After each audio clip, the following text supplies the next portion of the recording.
Hola, ¿qué tal? Buenos días, buenas tardes, buenas noches, teórico de Psicología y Comunicación, año 2020, año de la pandemia. En este caso vamos a darle continuidad a lo que veníamos trabajando de Jacques Lacan, en un inicio donde arrancamos por las cuestiones del lenguaje. En ese sentido, como sé que ha habido dudas respecto de algunas precisiones que hice en aquel teórico, recupero para poder esclarecer esas dudas lo anterior y continuar con lo que es tema específico de este teórico, que tendrá que ver con el estallido del espejo, que es eso que presenta Joel Dor interpretando Lacan. Entonces, lo primero que me gustaría decir es que en la clase anterior trabajamos el signo de Saussure, pero además planteamos cómo Jacques Lacan producía una deconstrucción de ese signo. Y en ese sentido quisiera hacer un par de precisiones para aclarar un poco cuál es la operación que hace Lacan en relación a Saussure. Y que además se entienda la importancia de esa ruptura, de ese corte que produce Jacques Lacan. Primera cuestión, cuando trabajamos el signo de Saussure, trabajamos significado, significante, la barra, la elipse y la reciprocidad. Esto respondía a la primera parte del curso de lingüística general. Y en ese sentido decíamos que a cada significante le correspondía solo un significado. Por lo tanto, si tuviéramos que imaginar esto en términos de conocimiento, incluso en relación a esta clase que implicaría algo de una transferencia de saber o de conocimiento, o al menos sería esa su intención inicial, lo que va a ocurrir es que si ustedes tienen bajo esta definición los significados correspondientes a cada significante que yo emito, habría comprensión plena de la clase sin ningún tipo de equívoco. Cosa que ustedes entienden que no ocurre.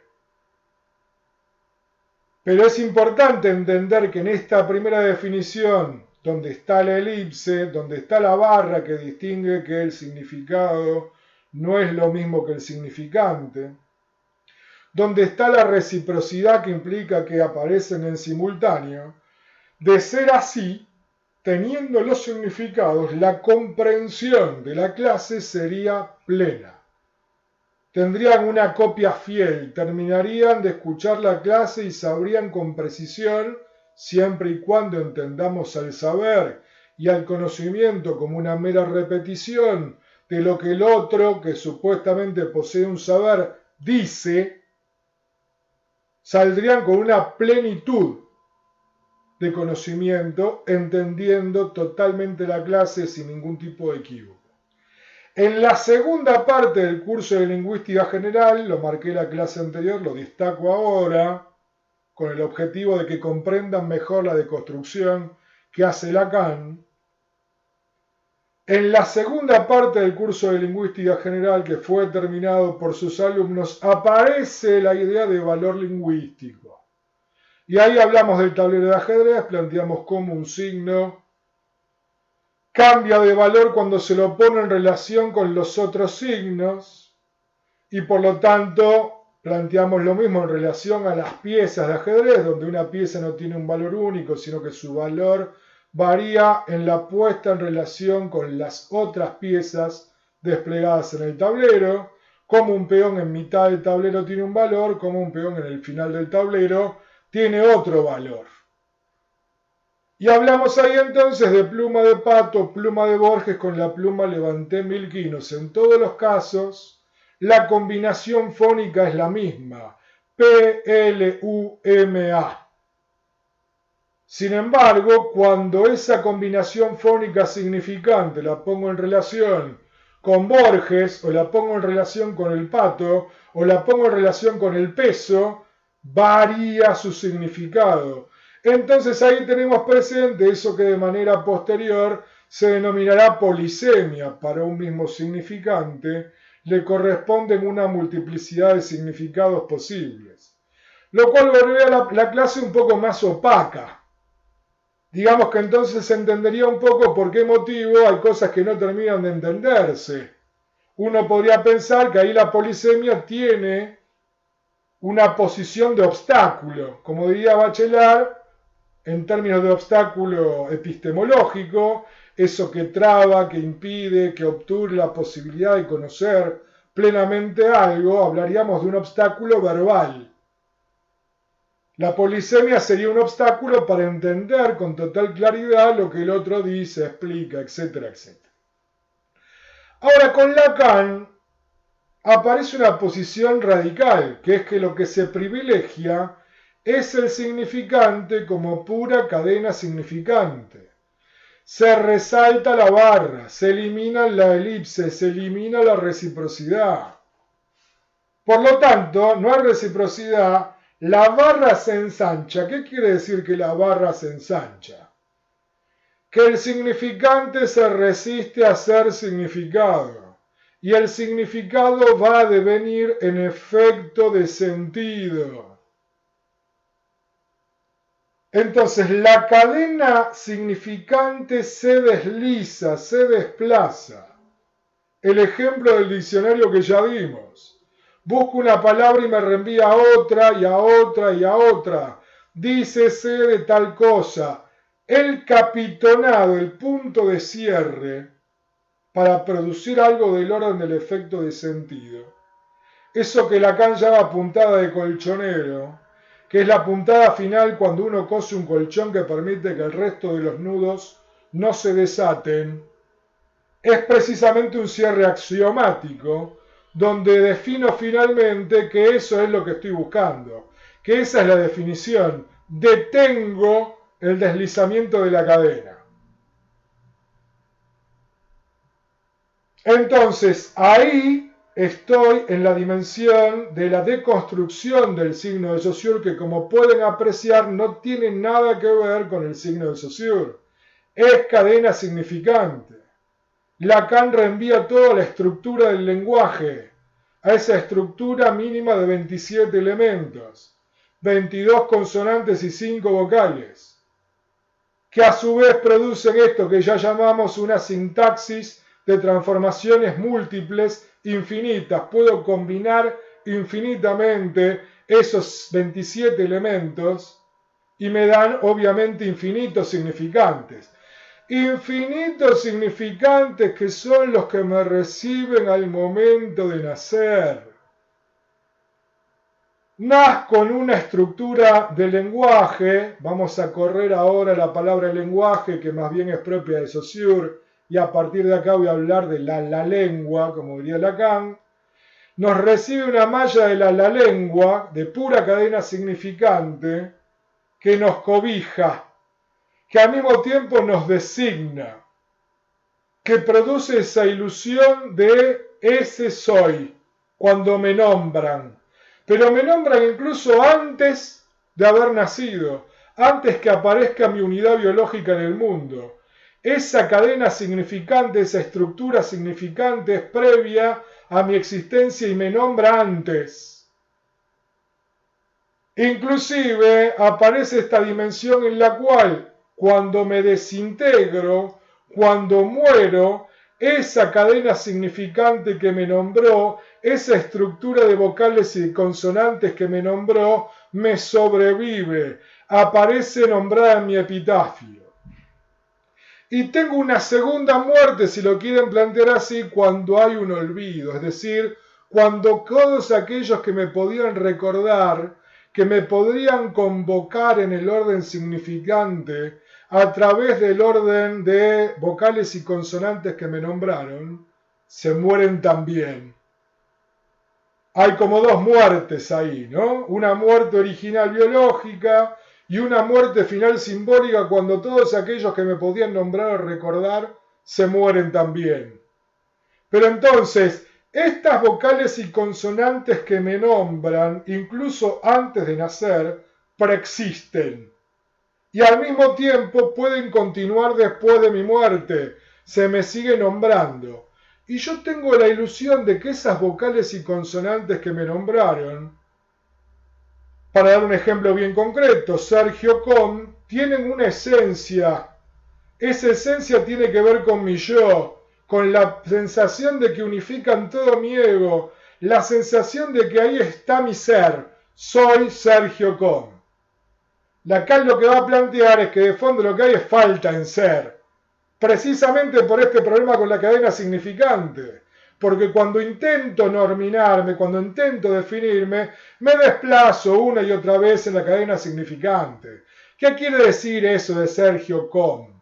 Y tengo que empezar a agregar elementos y elementos a la cadena significante para poder intentar producir algo del ser, un efecto que no está realmente porque lo que hay es una falta en el punto de partida. En el punto de partida estoy en falta, mi constitución de yo es posterior y es ilusoria, porque mi yo, como ya marcamos en más de una oportunidad y lo vamos a volver a resaltar en esta clase, se constituye a través de los significantes de los otros. Mi yo se constituye de manera alienada.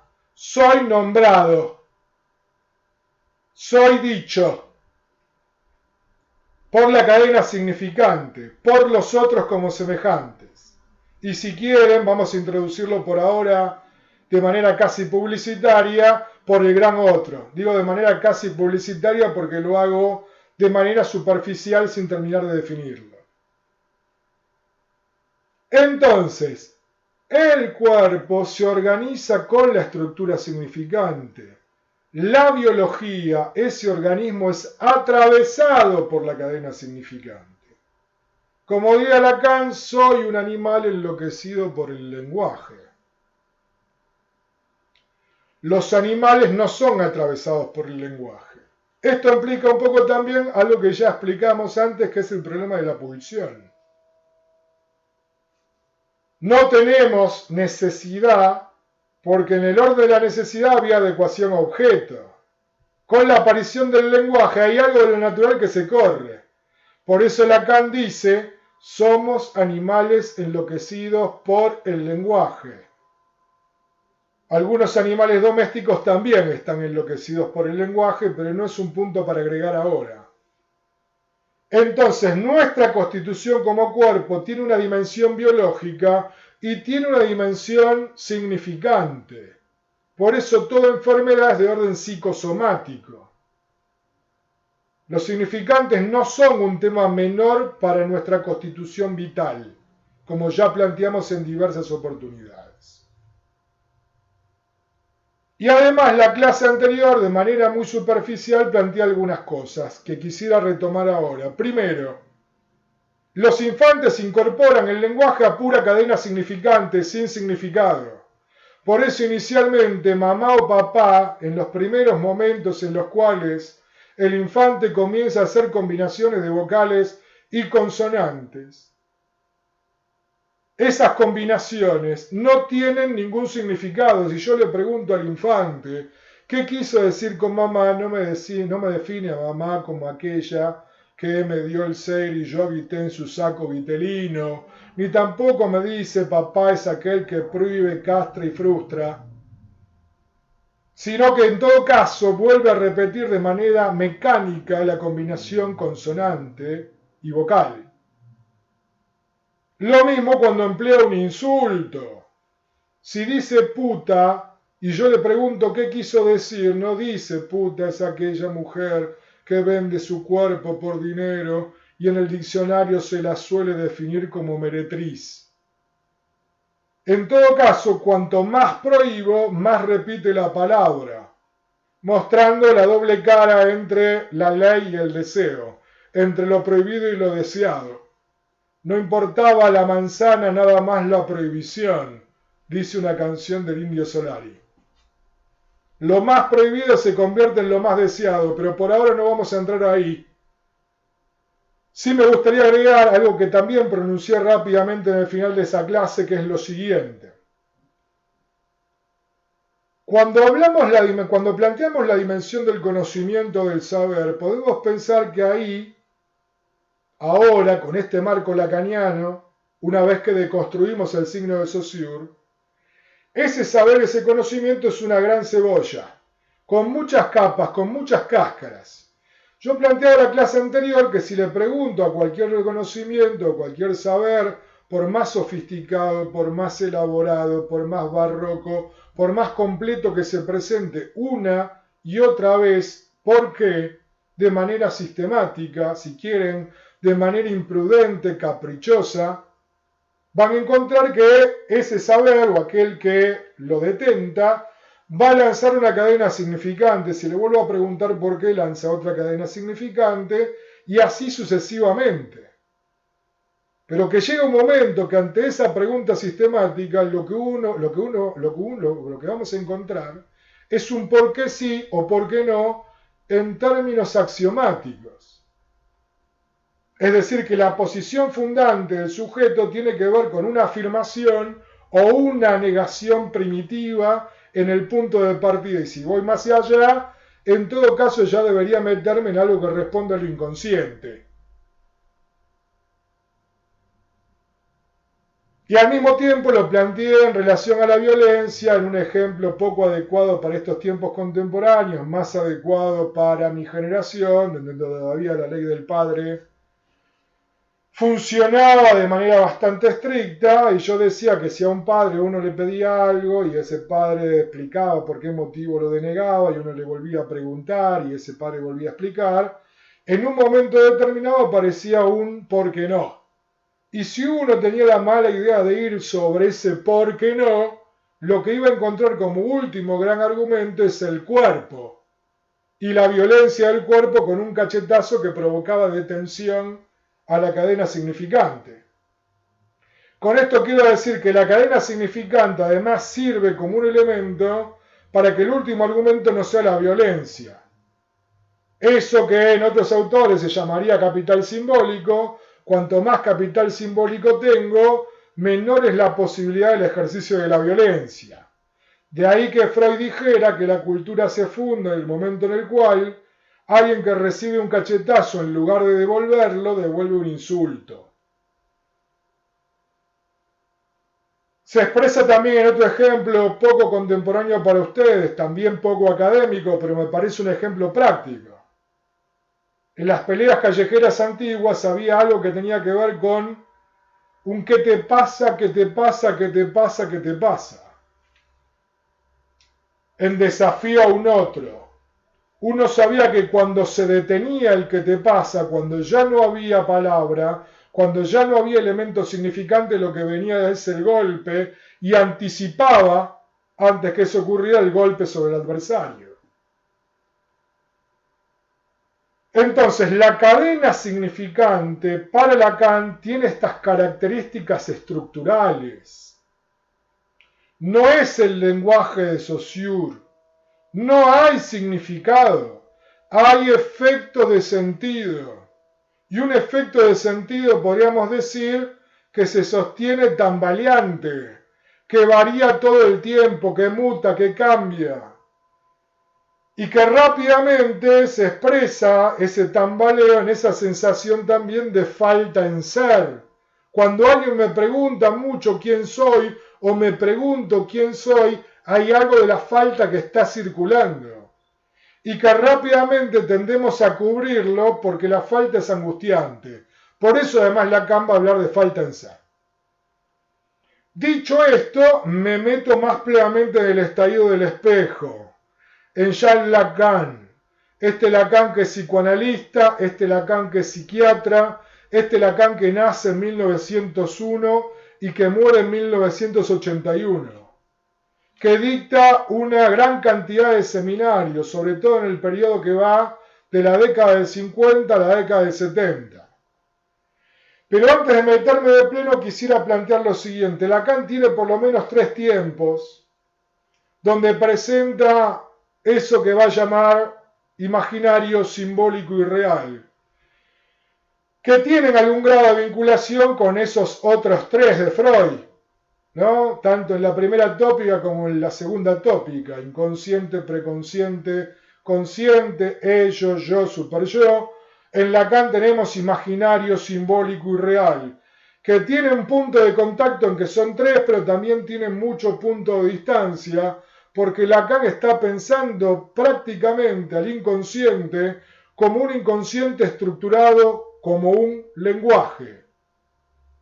un inconsciente lenguajero, que como dije en la clase anterior, hay un montón de significantes que copulan en el inconsciente y que de la copulación se produce una gravidez de efecto de sentido. Se embarazan de efecto de sentido. Entonces, este Lacan de los tres, imaginario, simbólico y real, esos tres que presentan no son siempre presentados igual. Lacan tiene momentos en los cuales privilegia lo imaginario, momentos en los cuales privilegia lo simbólico, momentos en los cuales privilegia lo real y finalmente sostiene que los tres están en una misma posición. Podemos pensar que hubo privilegio entre el 50 y el 60 o mediados de los 60 de lo imaginario, un privilegio luego de lo simbólico avanzado ya a los 60 y en los 70 hay un hincapié fuerte sobre lo real. Pero entendiendo ya que hay una paridad entre los tres registros, que los tres registros son constitutivos de nuestro aparato psíquico. Entonces, para ir focalizando el punto en el cual estamos, hay una distinción clara entre el yo y el sujeto.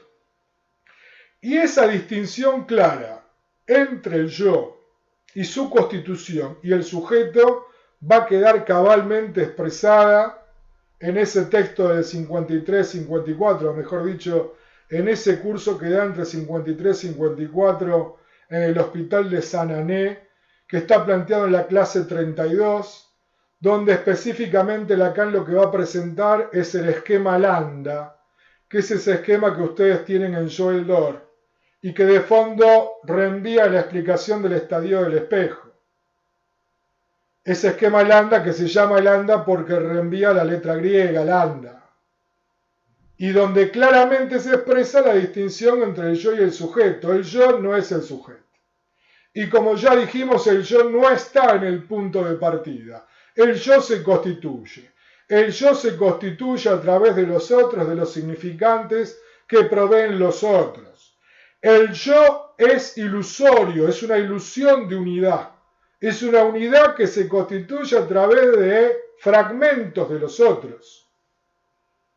El yo es un espacio, un crisol donde se funden esos fragmentos de los otros e ilusoriamente nos provocan una sensación de unidad, de un ego, de un yo soy, aunque la base es la falta en ser. Entonces, el sujeto, entendiendo que es el sujeto barrado, ese que aparece en un extremo del esquema lambda, que obviamente ahora no puedo dibujar y que lo voy a presentar en el Facebook a modo de esquema ya hecho, ese sujeto es la dimensión dividida, la dimensión inconsciente, es decir, aquellos significantes que están ahí copulando para producir efectos de sentido. El yo entonces tiene un componente fuertemente imaginario, mientras que la dimensión inconsciente es una dimensión fuertemente simbólica. Eso que llamamos efecto de sentido es claramente el orden de lo imaginario. Eso que llamamos significante es claramente el orden simbólico. Entonces, ese yo que se constituye a través de los otros, que está representado en el esquema lambda que ustedes tienen como A y A', tienen ahí una relación, una línea imaginaria del lenguaje, que es este lenguaje al cual le asigno efecto de sentido. O si lo quieren llamar aún más en términos ilusorios, este lenguaje al cual le doy todo el tiempo significado.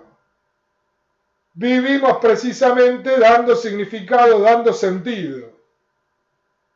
Pero por detrás, el inconsciente está estructurado a base de pura cadena significante. Ahora, cuando algo del inconsciente rompe esta barrera del lenguaje ilusoria, la atraviesa, aparece precisamente el sujeto. Entonces, el yo y el sujeto son dos lugares distintos. El yo es ilusorio, el yo es imaginario. El yo se constituye de manera alienada a través del otro como semejante, y acá preciso otro término, y del gran otro como estructura del lenguaje, como los 27 elementos y sus combinaciones múltiples. Y cuando algo de ese otro que está en el orden inconsciente atraviesa la barrera del lenguaje con significado, clásica, esa consciente de sentido común, aparece el sujeto. El sujeto entonces es puntual y evanescente. El sujeto psicoanalítico lacaniano no está siempre, o mejor dicho, no se manifiesta todo el tiempo. Es un destello, es puntual y evanescente y aparece en el lapsus, aparece en el fallido, aparece en el síntoma. Y la función del ego es rápidamente recomponer el eje imaginario para intentar dar una explicación rápida de eso que emergió, intentando ocultar ese lugar, porque ese lugar es un lugar de falta. Mientras que inicialmente, para la ilusión del ego del yo, nos presentamos como completos, no como divididos y en falta. Nos presentamos como un yo de la voluntad, un yo que sabe hacia dónde va, sabe lo que quiere, y que incluso pierde de vista esta sensación de que fue constituido de manera ilusoria por los otros, por el otro como semejante en el sentido de A' y por el otro del lenguaje en el sentido del gran otro. Aclarando, como ya dijimos, que ese gran otro también está barrado, está en falta. Porque recuerden que la definición de estructura que dimos la clase anterior para pensar a Lacan, también había partes, relación entre las partes, oposición entre las partes. Un intento de reconstitución de la totalidad, pero en este punto la noción de falta era central, es decir, que la totalidad nunca era completa. El punto de partida es una falta en donde pivotean los elementos estructurales del lenguaje. Y esa falta tendrá que ver con algo que todavía no marcamos, que es el orden de lo real. Pero hasta acá tenemos un orden imaginario ligado fuertemente al significado, si lo quieren decir en términos de Saussure, al efecto de sentido en términos lacanianos, al yo. Todos estos forman parte de la dimensión imaginaria.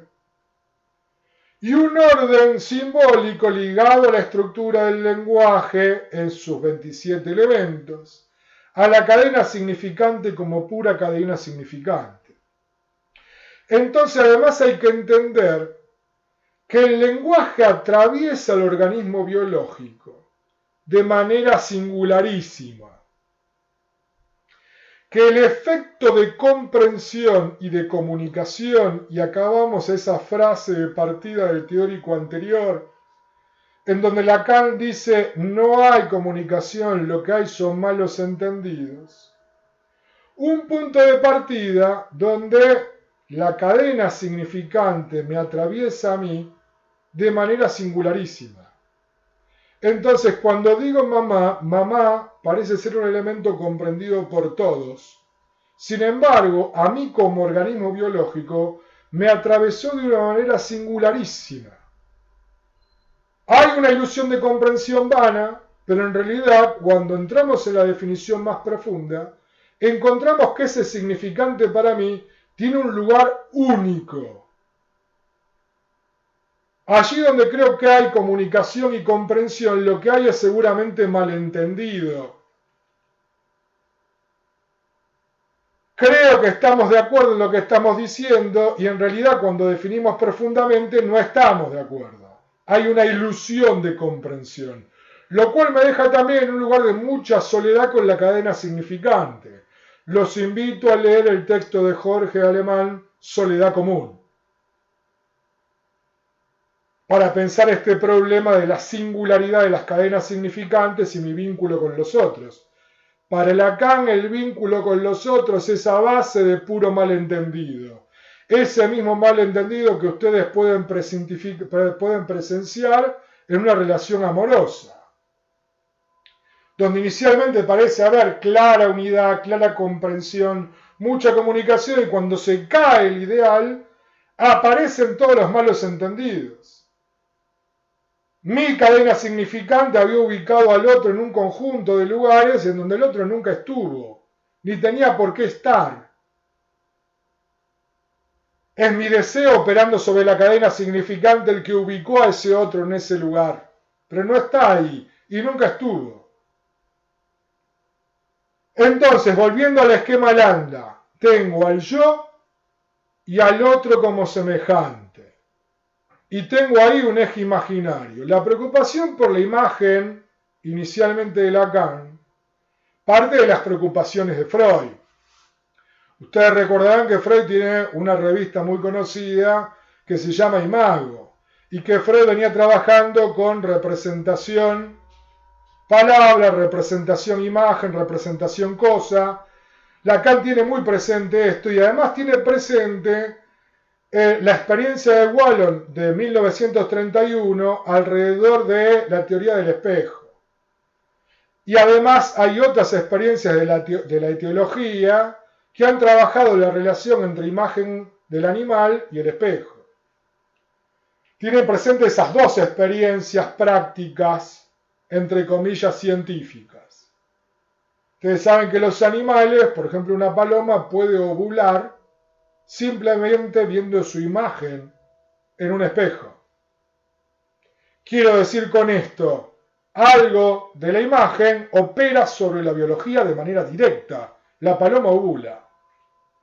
Y que los simios tienen un vínculo con la imagen que los atrapa por un instante, pero rápidamente cuando pasan por el espejo se olvidan. En cambio, nuestra especie se detiene en la imagen. Porque la imagen devuelve una otredad completa. Y en este punto también me detengo. Inicialmente, como organismo biológico, recuerden que aparecemos como fragmentados. Por eso fui muy cuidadoso en denominar cuerpo a ese punto de partida, que es el neonato.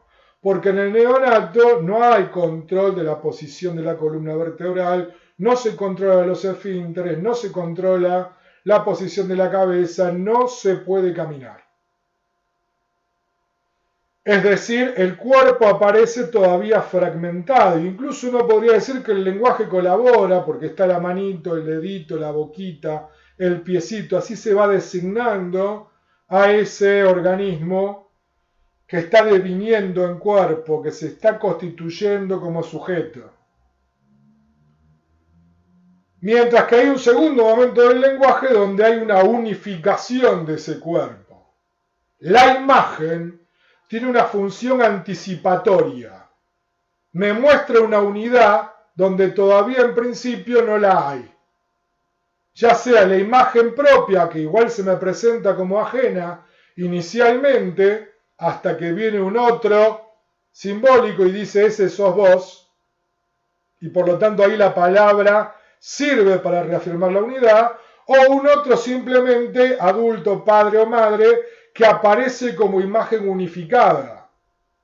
Entonces al yo también hay que componerlo como unidad. Precisamente, nuevamente, los fragmentos deben ser unificados. Y esa anticipación de la imagen del otro como unidad es la que es útil para producir la ilusión de unidad en el yo. Por eso hablamos de identificaciones primarias al cuerpo como puro cuerpo, los gestos, las formas de hablar, las maneras de caminar. Me apropio de ese otro que ya está unificado. Pero fíjense que nuevamente la constitución del yo está alienada. Y súmenle a eso el conjunto de los relatos, las mitologías, los deseos, las angustias, las frustraciones, todas inscriptas en el orden significante, que van constituyendo a ese yo. Por eso a veces un mandato familiar, un mandato del otro, si quieren del otro ahora encarnado de manera ilusoria en los padres, como puede ser mi hijo va a ser universitario, luego se replica en ese yo incluso como propio, diciendo yo voy a ser universitario, cuando en realidad aparece como mandato externo en el punto de partida. Pero eso es propio de una constitución alienada. En la psicosis lo que uno va a encontrar es un desmembramiento de este yo unidad, un nuevo retorno a la fragmentación, pero sin entrar en esa dimensión que implicaría pasar por algo que llamaríamos psicopatología. Sí quiero marcar que esa relación inicial donde tienen un eje imaginario A', tiene que ver con esto que estamos explicando. Y ese eje del lenguaje aparece como barrera, pero es este lenguaje que da significado, que da sentido, con el que operamos habitualmente de manera consciente, este lenguaje que cree que está diciendo algo a alguien, que se lo está diciendo con total claridad, perdiendo de vista eso que destaca Joel Dor y que en realidad le pertenece a Lacan, que es la distancia clara entre el decir y lo dicho, que es esto mismo que está sucediendo mientras doy esta clase. Doy una cadena significante que recién se abrocha de aquel lado de manera singular en cada uno de ustedes como espectadores, que producen un capitonado, que producen efectos de sentido, que no necesariamente coinciden. Entonces, ese otro como semejante aparece ahí como modelo. Se prefigura en el lugar del ideal del yo. Es aspiracional. Produce el efecto de unidad imaginaria. Y por detrás lo que circula es esto que llamamos el inconsciente. Eso que aparece reprimido, por detrás del eje imaginario del lenguaje, y que como todo lo reprimido insiste en romper esa barrera del lenguaje ilusorio, de la significación del sentido, y cuando irrumpe, como ya dijimos, irrumpe como fallido, como lapsus en el orden de lo simbólico, y que muestra este sujeto puntual y evanescente, que no siempre se muestra, y donde lo que debe quedar claro es la diferencia entre el yo y el sujeto, como dos lugares completamente distintos. Y entendiendo además que el punto de partida, y si quieren también el punto de llegada, es la falta en ser. Hay un lugar ahí que está en falta permanentemente que no se puede cubrir, que tiene que ver con la dimensión de lo real y que tiene que ver con la dimensión del deseo, porque el deseo es en falta. Entonces, la estructura deseante de todo sujeto es una estructura que opera en la falta. Podríamos pensar claramente la dimensión histérica en falta. La histérica o el histérico operan con la falta. Entonces va a encontrar que la histérica o el histérico le piden al otro todo el tiempo. Y el otro trata de cubrir la falta, sobre todo si el otro es un neurótico obsesivo, que cree que la falta es cubrible. Este perfil perfeccionista, controlador, que todo lo puede, que todo lo sabe, que opera cubriendo la falta. Entonces la histérica o el histérico declaran la falta todo el tiempo, y el neurótico obsesivo lo que va a buscar es cubrir esa falta, sabiendo que la histérica o el histérico siempre se declaran insatisfechos porque el deseo por estructura es insatisfecho. Siempre está en falta. Hoy quisiera que me traigas unos bombones y entonces el otro va y trae los bombones y cuando vienen los bombones le dice sí, pero eran de chocolate blanco y no de chocolate. Y cuando trae de chocolate blanco le dice sí, pero la caja debía tener un moño. Y el otro cubre la falta y el otro declara la falta y así sucesivamente. Es interesante pensar algo de esto en el orden de lo político, pero no me voy a meter ahora en esto, lo voy a dejar en todo caso para, si llegamos con suerte, abordarlo al momento que explique los 4 discursos en Jacques Lacan. Entonces, cuando estamos planteando estos problemas, estas cuestiones, hay que tener en claro que bajo esta perspectiva, de acuerdo incluso a la definición lacaniana, soy donde no pienso, pienso donde no soy, lo cual contradice el cogito cartesiano. Está ubicando el lugar del pensar en el orden de lo inconsciente. Y allí donde supuestamente soy, ¿sí? Donde supuestamente soy donde no pienso. Es decir, soy en el orden de lo inconsciente. Y pienso donde no soy, precisamente en esta cuestión imaginaria del pensar controlador, que puede saber, que hicimos como un recorrido, ¿no? Desde el aspecto mitológico en las tribus australianas, pasando por la religión y la ciencia, pero en esta idea de controlar a través del pensamiento, de los significantes, el entorno, que nos permitiría pensar también por qué motivo en la ciencia el sujeto, ese sujeto puntual y evanescente, aparece forcluido, aparece expulsado. La ciencia aparece como sin sujeto. Sin sujeto. Despojada de toda carga subjetiva. Bien, entonces acá tenemos un panorama general del esquema Lambda, del orden significante, del orden de lo simbólico, del orden de lo imaginario. Un breve comentario sobre lo real y su distinción con la realidad. Cuando hablamos de lo real, hablamos de aquello que no puede ser inscrito en el orden simbólico, que queda por fuera del orden imaginario, que no cesa de ser no inscrito,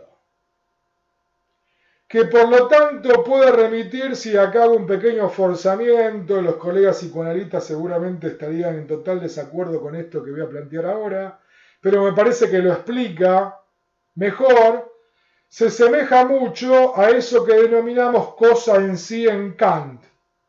Un resto que no puede ser apresado ni por el orden simbólico ni por el orden imaginario. Algo que no puede saberse en relación a los objetos, a eso que denominamos real.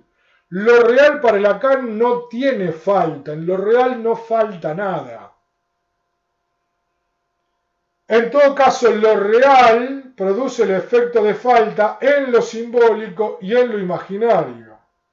Eso que Kant, vuelvo a repetir, llamaba cosa en sí, con el problema que implica lo simbólico, porque al mismo tiempo que lo nombro, intento inscribirlo y al mismo tiempo me declaro impotente para hacerlo porque no aprecio eso que es real, que vuelve todo el tiempo al mismo lugar.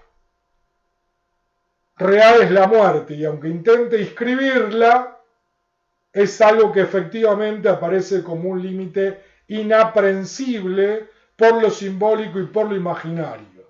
También es un punto de no retorno.